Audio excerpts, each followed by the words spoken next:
వాళ్ళ పేర్లు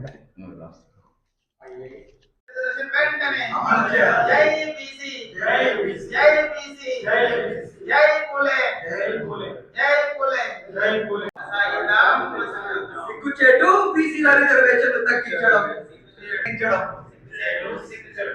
బీసీల ఐక్యత వర్ధిల్లాలి బీసీల ఐక్యత వర్ధిల్లాలి బీసీల ఐక్యత వర్ధిల్లాలి. జాతీయ బీసీ సంక్షేమ సంఘం నేషనల్ కోఆర్డినేటర్ ఆకుల స్వామి వివేక్ పటేల్ ఆధ్వర్యంలో ఈ ప్రెస్ మీట్ ఏర్పాటు చేయడం జరిగింది. మరి ఈ ప్రెస్ మీట్కు కోమటిపల్లి రాజేందర్, డాక్టర్ కొంకటి శ్రీనివాస్ మరియు నాగులమల్య చారి తదితరులు పాల్గొన్నారు. మరి ఈ సమావేశం ప్రెస్ మీట్ ఏర్పాటు చేయడానికి ముఖ్య ఉద్దేశం, భారతదేశానికి స్వతంత్రం వచ్చి దాదాపు 75 సంవత్సరాలు దాటినప్పటికీ మరి పాలకులు, ప్రభుత్వాలు బీసీలను ఓటు బ్యాంకుగా వాడుకొని కేవలం ఓట్లేసే యంత్రాలుగా వాడుకుంటూ ఓట్లు బీసీలై పదవులు, సీట్లు అగ్రవర్ణాలకు చెందే విధంగా మరి అణచివేతకు బీసీలు గురవుతుండ్రు. మరి గత ప్రభుత్వము బీసీలకు అన్యాయం చేసింది, మేము బీసీలకు న్యాయం చేస్తామని కాంగ్రెస్ ప్రభుత్వము బీసీలకు చట్టపరంగా దామాషా ప్రకారము మరి జనాభా ప్రాతిపదికన మేము చట్టాన్ని తీసుకొచ్చి బీసీలకు న్యాయం చేస్తామని చెప్పి పదవిలోకి రావడం జరిగింది. మరి పదవిలోకి వచ్చి దాదాపు 2 సంవత్సరాలు గడుస్తున్నా ఇప్పటి వరకు మరి బీసీల సమస్య పరిష్కరించకపోగా మరి పార్టీల నెపంతో మా చేతిలో ఏం లేదు, మేము చేసేది చేసినాం, కేంద్ర ప్రభుత్వం పరిధిలోపట ఉన్నది, వాళ్ళు సహకరిస్తలేరని చెప్పుతూ బీసీలకు నట్టేట ముంచే పరిస్థితి.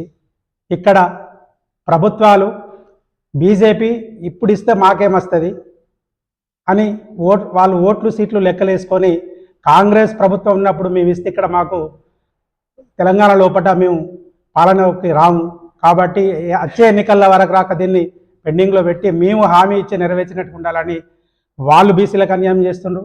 వీళ్ళు బీసీలకు న్యాయం చేస్తామని చెప్పి వీళ్ళు నట్టేట ముంచిన పరిస్థితి ఏర్పడ్డది. మరి కొండ నాలుకకు మందెత్తే ఉన్న నాలుక ఓడిపోయినట్టు బీసీలకు 42% ఏమో కానీ మరి కనీసానికి 18-16% కూడా ఇప్పుడు నోటిఫికేషన్ జారీ చేసిన దాని లోపల లేదు. మరి ఇంత నిర్లక్ష్య ధోరణితోటి ఇంత బీసీలకు అన్యాయం చేసే విధంగా ప్రభుత్వము మరి సంఘ నాయకులను పిలిచి మాట్లాడి చేసే ఎన్నికల నోటిఫికేషన్కు మరి కేంద్ర ప్రభుత్వం నుంచి వచ్చే నిధులు మరి మాకు మిస్ అవుతాయని ఈ బీసీలకు అన్యాయం చేస్తూ మరి 5 సంవత్సరాలు బీసీలకు అన్యాయం జరుగుతుంది. మీరు ఒక 2-3 వేల కోట్ల రూపాయలకు మీరు ఆలోచించే బీసీలకు నష్టం చేస్తే ఒక్కొక్క బీసీ మరి గ్రామాలల్లో 5 సంవత్సరాల వరకు వాళ్ళకేం విలువ కట్టిస్తారు మీరు? ఎందుకంటే మీరు మాట ఇచ్చిండ్రు, మీ మాట నిలుపుకోవాల్సిన బాధ్యత మీపై ఉన్నది. మీరు మాట నిలుపుకోకుండా ఇప్పుడు ఎన్నికలలోకి పోతే మరి ఈ బీసీల భవిష్యత్తును మీరు నాశనం చేసిన దానికి కారకులు అవుతారు. ఇప్పటికైనా వెంటనే సమీక్షించుకొని ఎన్నికలను వాయిదా వేసుకొని బీసీలకు మీరు ఏదైతే ఇచ్చిండ్రో, వాస్తవంగా 42% అంటే మేము అమాయకులం కాబట్టి మేము ఒప్పుకున్నాము. వాస్తవంగా 56.3% బీసీలు ఉంటే 42% అని మీరు లెక్కలు కట్టడం కూడా బాధాకరం, విచారకరం. వాస్తవంగా మేమెంతో మాకు మా దామాషా ప్రకారం జనాభా నిష్పత్తి ప్రకారం మాకు ఇవ్వవలసిన సందర్భం ఉంది. దానికి మేము డిమాండ్ చేస్తూ మరి ఈ ఎన్నికలను వాయిదా వేసుకొని ఈ వచ్చే శీతాకాలపు సమావేశాల్లో పార్లమెంట్ లోపల మరి రాహుల్ గాంధీ దీన్ని ప్రైవేట్ బిల్లు పెట్టి బీసీల తరపున కొట్లాడి బీసీలకు న్యాయం చేయాలి, లేకుంటే మూల్యం చెల్లించుకోక తప్పదు. ఇప్పటికైనా కేంద్ర ప్రభుత్వం, రాష్ట్ర ప్రభుత్వం బీసీలతోటి మరి పెట్టుకుంటే ఎట్లుంటుంది, మరి అగ్గితోటి తలకొరివి పెట్టుకున్నట్టు ఉంటుంది. దీన్ని దృష్టిలో పెట్టుకొని బీసీలకు న్యాయం చేయాలని మా బీసీ జాతీయ సంక్షేమ సంఘం తరఫున నేను డిమాండ్ చేస్తున్నాను. బీసీ జాతీయ సంక్షేమ సంఘం జేఏసీ రాష్ట్ర అధ్యక్షులు ఆర్ కృష్ణయ్య పిలుపు మేరకు నేషనల్ కోఆర్డినేటర్ ఆకుల స్వామి వివేక్ పటేల్ ఆధ్వర్యంలో స్థానిక సంస్థల ఎలక్షన్లు ఏవైతే ఉన్నాయో దానికి నిన్న నోటిఫికేషన్ ఇవ్వడం జరిగింది. బీసీలు ఎవరైతే ఉన్నారో 42% పార్టీల వారీగా రిజర్వేషన్ ఇస్తామని చెప్పి నిన్న నోటిఫికేషన్లో దాదాపుగా బీసీలకు 42% కాదు కదా 20% లోపే అలా బీసీలకు సర్పంచ్ కానీ అదేవిధంగా వార్డు మెంబర్లలో సీట్లు కేటాయించడం జరిగింది. మేము పార్టీల వారీగా సీట్లు అడగలేదు, కేవలం జనాభా ప్రకారం, రాజ్యాధికారం ప్రకారం, రాజ్యాంగం ప్రకారం మాకు రావాల్సిన 42% సీట్లు మేము కేటాయించాలని కోరడం జరిగింది. కానీ కాంగ్రెస్, బీజేపీ ప్రభుత్వాలు కూడా బీసీలకు అన్యాయం చేస్తూ మాకు రావాల్సిన సీట్లు మేము పరిపాలించుకునే దాంట్లో వాళ్ళు అగ్రకులాల వాళ్ళు చొరబడి అన్యాయంగా మా ఓట్లు వేయించుకొని వాళ్ళు అధికారాన్ని దోచుకుంటున్నారు. న్యాయపరంగా కూడా మేము చాలాసార్లు కొట్లాట చేశాము. అదేవిధంగా ఈరోజు శీతాకాల సమావేశాలు పార్లమెంట్లో కానీ అదేవిధంగా రాష్ట్ర ప్రభుత్వాలు కానీ అఖిలపక్ష సమావేశం ఏర్పాటు చేసి మా సీట్లు మాకు ఇచ్చే వరకు కూడా ఈ ఎలక్షన్లను కూడా మేము ఖచ్చితంగా అడ్డుకుంటాం. అదేవిధంగా ఎలక్షన్ ఎట్టి పరిస్థితులను స్వాగతించాము. ప్రతి బీసీ బిడ్డ కూడా దీన్ని వ్యతిరేకిస్తూ మా రిజర్వేషన్ వచ్చే వరకు కూడా ఎలక్షన్లు మీరు పెట్టకండి, మాకు అన్యాయం చేయకండి. అదేవిధంగా మీరు చెప్పే ఎన్ని చిలక పలుకులు చెప్పినా కూడా బీసీలు నమ్మే పరిస్థితుల్లో లేరు. కేవలం మీ ఓట్ల కోసం, మీరున్న 10% కోసం మాకున్న 60% ఓట్లను లాక్కొని ఇంకా ప్రజల పరిపాలన చేస్తా అంటే ఊరుకునే లేదు. గతంలో ఏ విధంగా అయితే స్వతంత్ర భారతదేశంలో ఏదైతే జరిగిందో ప్రజలు ఈరోజు చాలా తెలివిగా ఉన్నారు. మా ఓట్లు సీట్లు మాకు ఇచ్చే వరకు మేము పోరాటం చేస్తాం. దీని వేదికగా హైదరాబాద్లో కానీ ఢిల్లీలో కానీ పార్లమెంట్లో కూడా ఖచ్చితమైన పోరాటం చేస్తాం. మా రిజర్వేషన్లు మాకు ఇచ్చే వరకు కూడా ఈ పోరాటం ఆగదని సందర్భంగా తెలియజేస్తాం. నేను ఆకుల స్వామి వివేక్ పటేల్, నేషనల్ కోఆర్డినేటర్ జాతీయ బీసీ సంక్షేమ సంఘం.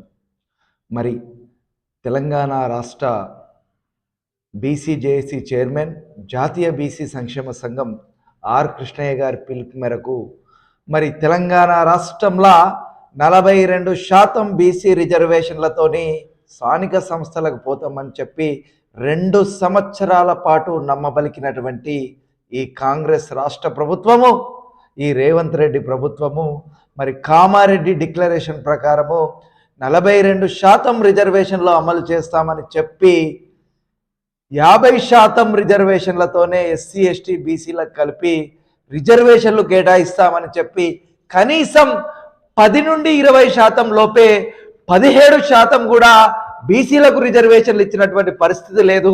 ఈరోజు తెలంగాణ రాష్ట్రంలో మరి దాదాపుగా 12,728 స్థానాలకు మరి ఎన్నికల నోటిఫికేషన్ ఇస్తే అందులో మా బీసీలకు 42% వాటా రావాల్సి ఉంటే మరి మీరు ఇచ్చిన వాటాను లెక్కేస్తే కనీసం 17% కూడా లేదు. ఎస్సీల కంటే కూడా ఎస్టీల కంటే కూడా మా బీసీ జనాభాకి ఇచ్చినటువంటి రిజర్వేషన్లు చాలా తక్కువగా ఉన్నాయి. మేము చూపిస్తా ఉన్నాము. ఈ ఈ ఈ ప్రకటన ద్వారా మేము చాలా డీటెయిల్గా ఈ సామాజిక వర్గాల వారిగా చూపిస్తా ఉన్నాము. మరి ఎస్సీ ఎస్టీ మహిళలకు కేటాయించిన కేటాయింపుల కంటే బీసీలకు కేటాయించిన కేటాయింపులు చాలా తక్కువగా ఉన్నాయి.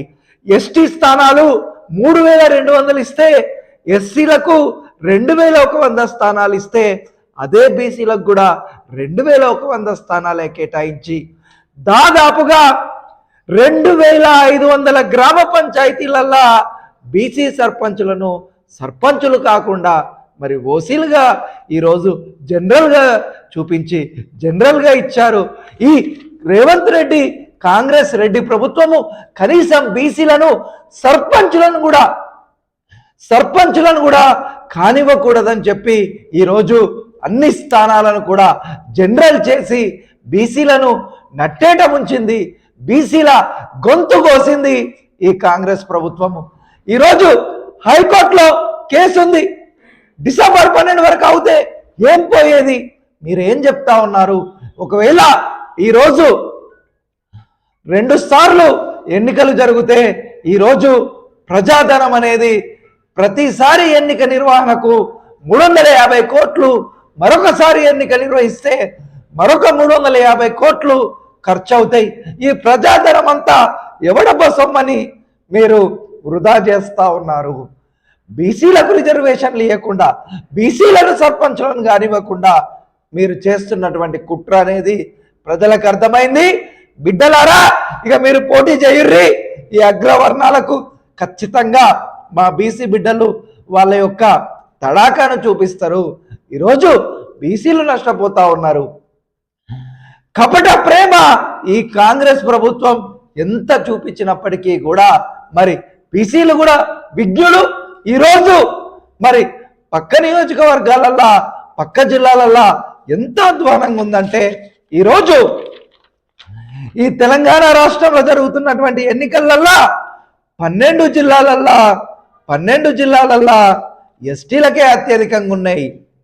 8 జిల్లాలు మాత్రమే బీసీలకు కేటాయించి మిగతా 5 జిల్లాలల్లా ఎస్సీలకే ఎక్కువ కేటాయించారు. అంటే ఎస్సీ ఎస్టీల కంటే కూడా మా బీసీ రిజర్వేషన్లు చాలా తక్కువగా ఇచ్చారు. మేము ఖచ్చితంగా కూడా జియో నెంబర్ 46 వద్దు, ఏదైతే జియో నెంబర్ 9 ఉందో దాని ద్వారా రిజర్వేషన్లు అమలు చేయమని కొట్లాడుతూ ఉన్నాము. రాజ్యాంగ సవరణ ద్వారా 9th షెడ్యూల్లో చేర్చైనా సరే రిజర్వేషన్లు ఇవ్వమని అడిగినప్పటికీ కూడా ఈరోజు అన్యాయం చేస్తూ ఉన్నారు.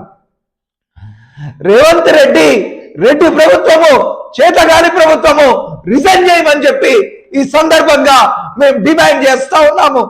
మా బీసీ సంక్షేమ సంఘం తరపున ఏదైతే మాకు అన్యాయం జరిగిందో మా అన్యాయానికి మరి ఖచ్చితంగా కూడా మేము ఎన్నికలల్లా మరి మా యొక్క తిరుగుబాటును చూపిస్తాము. ఖచ్చితంగా కూడా మరి రానున్న రోజులల్లా ఐక్యంగా బీసీలందరం కూడా మరి ఒక సింహగర్జన మాదిరిగా, ఒక మిలియన్ మార్చ్ మాదిరిగా, ఒక సాగరహారం ఎట్లయితే చేసినామో అట్లా మా బీసీల యొక్క సత్తా చూపిస్తామని చెప్పి ఈ సందర్భంగా తెలియజేస్తూ బీసీలకు జరిగినటువంటి అన్యాయాన్ని ఈ సందర్భంగా మేము ప్రశ్నిస్తా ఉన్నాము. ఈరోజు బీసీలను నమ్మించి గొంతు కోసినటువంటి రేవంత్ రెడ్డి ప్రభుత్వాన్ని మేము తీవ్రంగా కూడా ఆయన చర్యలను, ఆయన ఇచ్చినటువంటి జీవోలను, ఆయన ఇచ్చినటువంటి నోటిఫికేషన్ను మేము తీవ్రంగా ఖండిస్తా ఉన్నాం.